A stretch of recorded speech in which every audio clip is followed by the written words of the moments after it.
Hi there, this is Vahid from VRF Education channel, and today I'm going to continue our discussion on how to do things in parallel in Qt framework. It's time to talk about filter series method. Just like map, we have three different filter methods: filter, filtered, and filter reduce. And in their functionality, they are somehow the same as the map series, but their functionality is something different. Here, just like a map series function, we want to apply a function on all items inside a list concurrently. So both theories are the same using in this point of view. Okay. But this time, instead of opting elements inside a list, we need to decide that which items should be added to the output and some items should be removed. So this is the main functionality of filter series. And just like map series, we have three different functions here. Filter is somehow works like map function. Run a function on all items inside a list and then check the output of the function. If the output is true, the item will be remain. Otherwise, it will be removed from the original list. So using filter method, the original list will be manipulated. For the filtered, it's just like filter, we call a function on all items inside a list, and this time we create a new list for the output. And those elements that pass the function or the function return true for them will be added to the output list. And for filter reduced, it's just like filtered. It's going to call the function on all items inside a list, and as a result, we only have a single value. Sometimes we need to summarize the remained item, or we need to conclude something from the remained items and just return one single item. It's just like map reduced function. So let's go to Qt Creator and check these three different methods in a sample application. But before that, let me mention it one more time. All these filter method gonna call the function that we passed to them concurrently, and they created some thread for this purpose, as many as the system let them or let the QtConcurrent framework to create. Okay, let's go to Qt Creator. So for this session, I created a dialog with 4 different buttons. The first 3 is for filter series, and the last one is a run for the QtConcurrent run method. And I'm going to use it for some comparison purposes. So I created also a click the start for these buttons. Let's start with the filter method. For this purpose, I'm going to create a list of integer number, list of integer, underline data list. And whenever I create, let's stop this ILO software. It's really protecting my eyes. So here I'm gonna first create, let's see what happened. What's the name? Data list, yeah. Underline data list, that clear. I'm gonna clear everything inside the list and add a couple of integer number. For example, I'm gonna add 20 number to the data list. Data list equal number from 0 to 90. And after that, I'm going to call the filter function from QtConcurrent and store the result inside a variable name result. And it's a QFuture also. So you can use QFuture Watcher to do some interesting things on the concurrent execution. And I recorded another video about QFuture Watcher, and you can watch it. This class lets you take the control of concurrent execution completely. So here I'm going to call I forgot to add concurrent, QtConcurrent, and call it QtConcurrent filter. It says what's the sequence or what's the list. I'm gonna say it's data list, and the function name I'm gonna say it's filter. It's a function. Let's declare it bool filter function, and here you need to pass an item that the type is equal to the type of your list items. So I'm gonna say for example const int ampersand data. Here I want to just remove odd numbers from the list and keep the even numbers. So here I'm going to say return if data mod by 2 equals to 0. So I'm just going to keep all even numbers. And here I'm going to say result dot wait for finished. And after that I'm going to QDebug data list. Let's run the application. Oh, I forgot to change the starting dialog, and something happened here. Well, these are something from previous session. I'm just going to comment it, and also let's go to the main dialog and include this one. It's filter method sample dialog, and here I'm gonna create an instance of this dialog and show it. Now let's run the application.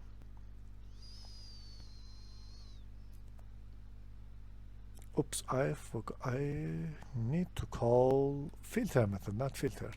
Okay, filter method, yeah. Now it's gonna manipulate the original list. Let's run it one more time.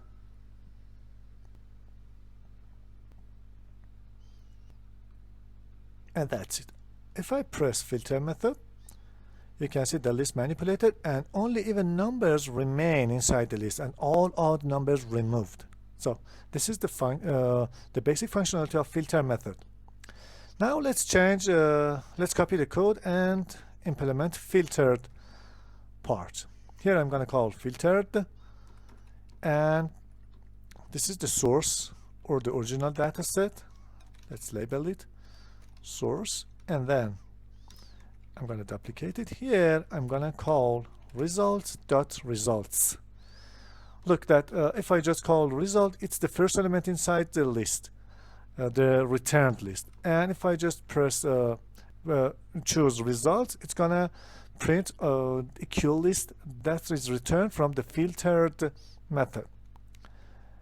Now let's run the application one more time.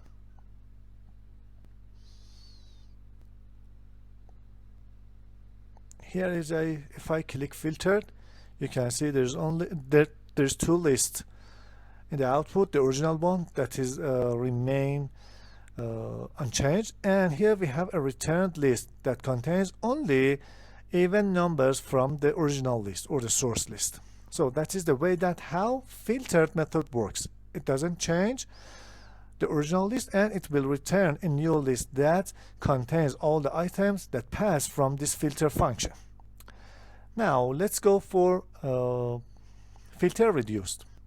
For this purpose, I'm gonna say after removing all those items, I want to sum up all remain items inside the list together and print the summation. Okay.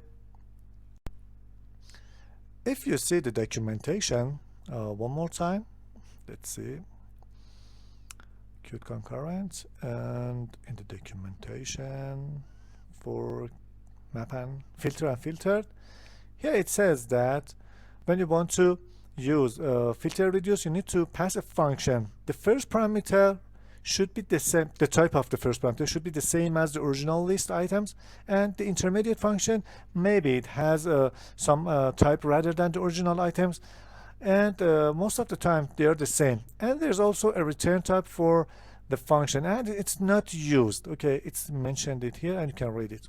So let's create another helper function here. I'm gonna say the type is void sum, and it received a parameter for the first or the left operand is, I'm going to call it left, and another item, it's constant, and I'm going to call it right. Right, and it's just sum or add those numbers together and save it inside the left parameter. That's it. And here I'm just change this one to filtered reduced, and here I'm gonna pass reducer function as the name implies sum. And here, instead of calling results, we need to call result because we only have a single value, not a list of items. And the data list will be remained unchanged. And we don't need to, okay, let's be here. Let's run the application.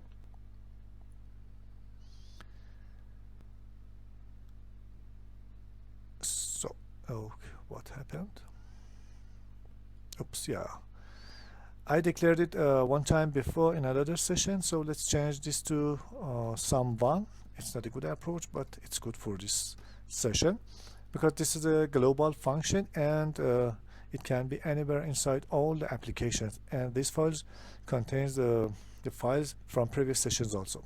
So I run it. What's happened? Yeah. If I click filteredReduced, you can see the result is 19, and it's a combination of 2, 4, 6, 8, 10, and the others to 18. And you can calculate it in your computer. So this is all about filteredReduced method in QtConcurrent framework. And there's only one another thing about this method. If I go to declaration, here we have another parameter, the fourth parameter, that defines how should threads that done their works enter to the reducer function. There's a couple of items here: unordered, reduced, ordered, sequential.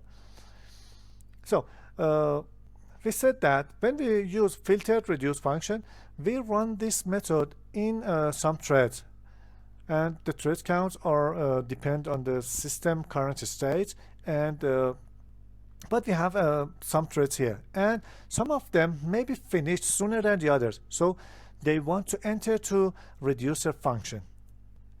If we choose, by default, you choose unordered reduce and sequential reduce. It means that the order of threads, it's not important, okay? But and also we have sequential reduce.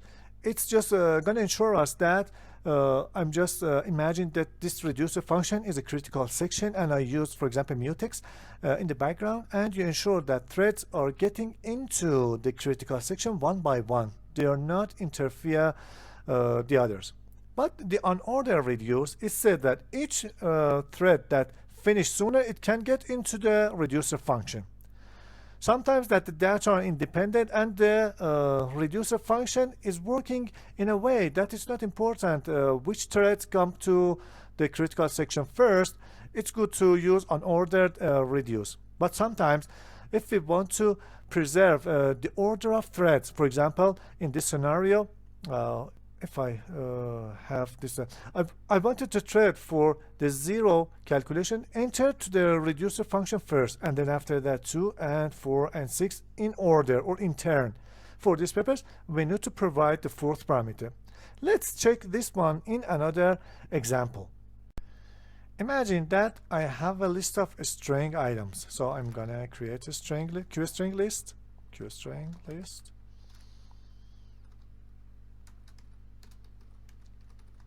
And let's add a couple of items inside. For example, my name, a string named A, for example. Another one is B. Another name, Sarah. C, D for A, B, C. And another one, Ali. And the other one, D. So I want the filter function to act something like this. I just want the strings that their length is equal to 1. The other one should be deleted, and in the reducer function I want to concatenate them together. So at the end I want a list of I want a string that equals to A, B, C, D. That's it. So let's create those functions. Void filter func,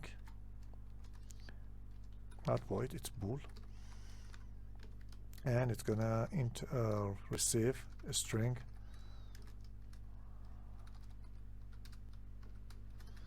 return if str.length equal to 1. That's it. And let's create a reducer function.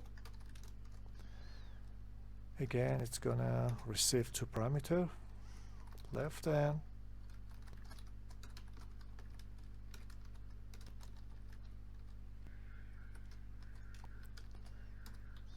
And here I'm gonna concatenate them together and save it into left. Let's change it to left. And then in the filtered option, a filter reduced method, I'm gonna call, let's duplicate it, comment this one, and the data sources list, it's filter func, and this one is reducer func. That's it. So let's run the application and see the result.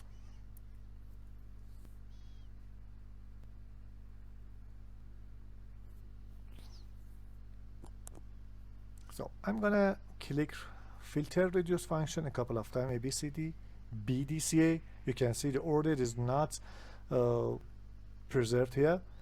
Again, orders changed based on when threads finish their works. That's it. So what if I provide a fourth parameter here, and it says QtConcurrent ordered reduce. Here, whenever I click the filter reduce, the result is ABCD, okay, because it waits to get into reducer function in turn based on the item position inside the list. So I'm gonna click filter reduce, and I'm gonna click it a couple of times. Every time it's equal to ABCD. That's it. So if you want to enter to the reducer function based on the position inside the list, you should provide this option for your filtered reduce method. And for the last part, let's make a comparison between running filtered and or filter method versus run method. So here we have a filter method, and we say that let's change it to 2000, and I'm gonna just calculate the execution time for this operation using filter method. And also I'm gonna use QThread and call mslib method with 10 milliseconds. So it means that if we want to do this operation sequentially, we need to wait something about 20,000 milliseconds. It's equal to 20 seconds. But what if I run it with filter method? So I'm gonna create a QElapsed timer, bring timer dot start, and then after that I'm gonna QDebug,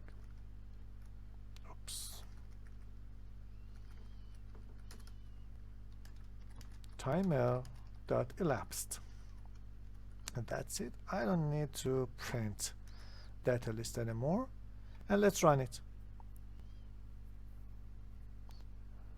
Because QtConcurrent run this method in different threads, so the waiting or the response time is much less than 20 seconds. Let's run filter option, and here it says, okay, you need to wait, for example, about 2 seconds. Okay, if I run it one more time, the result is something the same, about 2 seconds. It means 10. We have to wait up to 10% of sequential running. But what if I want to do it using run method?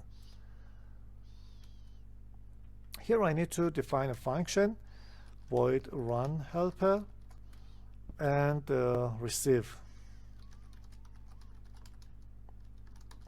a list of integer item. And here I need to iterate over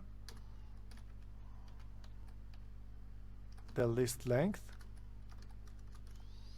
and say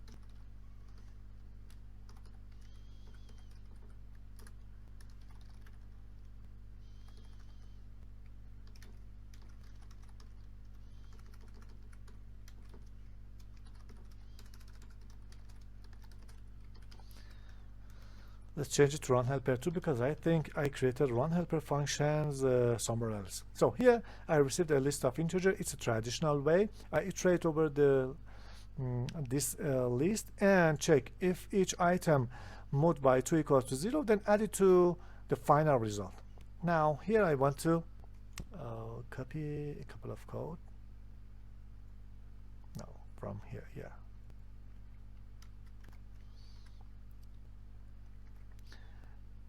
And I forgot to add the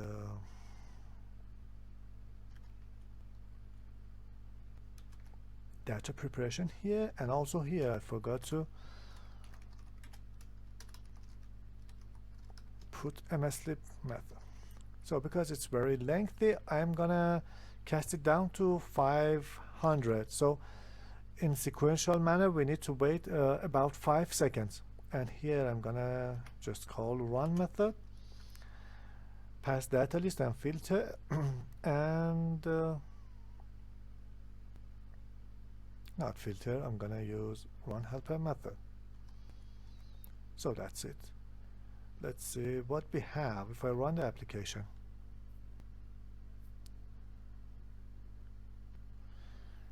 Is that what?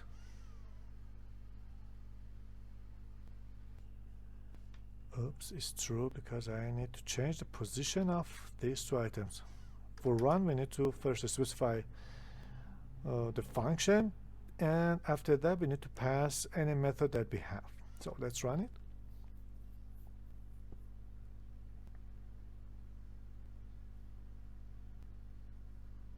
So this time if I click run, we need to, and because I just called wait for finish, the UI blocked.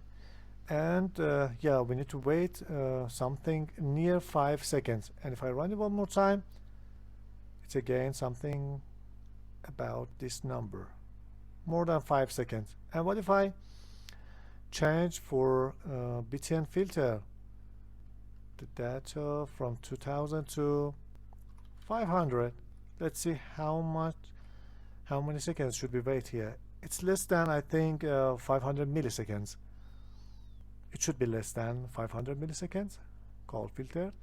No, not filter, yeah. So it's about 500 milliseconds, half of a second. So that's it. It's just show us that filter method or filter service run the operation on many threads, not just one thread. Because with one thread, we just move a part of application on the other thread. And I talked about it in map series video. So this is it, and I hope you enjoy this session, and I will continue this series with the fourth method, the task method. This is a newer method inside the QtConcurrent framework. It introduced from version 6. And till next session, I'm checking that specific method. Goodbye.